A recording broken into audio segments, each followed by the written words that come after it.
Sure. So let's start with these diversity visas and then work our way back.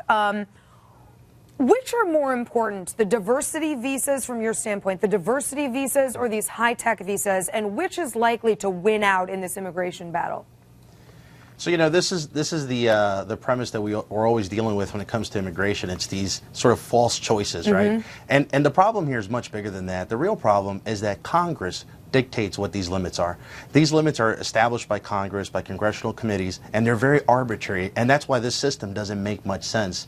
It's this issue of, you know, I'll give you some of these if you give me some of those, and neither one is established the right way or makes sense. Look, these H-1B visas are very important visas, and they're probably a model that we could replicate in the way that people are sponsored. Companies have to actually pay to sponsor an employee. They have to prove that the employee is earning a certain amount of income, that they are a specialty, they have a certain technical expertise, and it's a really good system, except for the fact that there's a cap, that the processing takes forever, that it's difficult for people to actually make their way through the system, and sometimes they have to get extensions because their H-1Bs run out before they can adjust their status. And so we have a serious problem. I think the big problem should be is getting Congress out of the business of setting visa limits, so that you don't have this horse trading going on between, one group that says that they want the diversity visa, whether it makes sense or not, and you're right, a lot of that doesn't make sense, and another group fighting for H-1B visas by having to give things up in order to extend caps, when in reality there shouldn't be a cap. What it should be is a market-based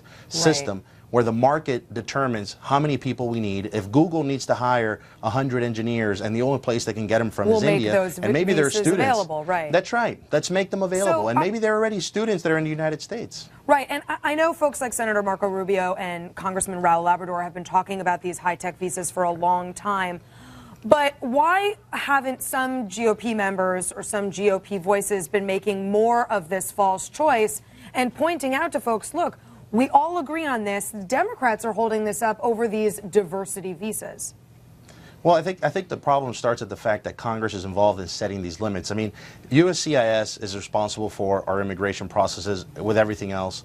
You know, even the State Department oversees our consular operations abroad and issue, some visas, right, for tourists and so on. So at the end of the day, and Homeland Security has a big responsibility in this. Why is Congress setting the limit for the amount of visas? And it's very arbitrary. You go to these websites, and the reason I know this is because I'm here in Miami, and I've lived it. Not necessarily me personally, but people that I know, friends, even some family members, have gone through these processes. And I can tell you that's why Marco Rubio has the view that he has, because he has lived it too. He lives in a community surrounded by immigrants, and he knows these stories not because he read about it in a magazine, but because the guy down the street from him, or the person that is someone that his kids go to school with, is dealing with these situations, and they tell him about it. So these are real lives that are being affected, real families, and real communities, because at the end of the day, someone gets an H-1B visa, they move into your community, suddenly they're supporting small businesses, they're helping other people out, and a lot of these folks with their technical expertise want to stay in America, so eventually they'll adjust, they become residents, and eventually they become citizens. So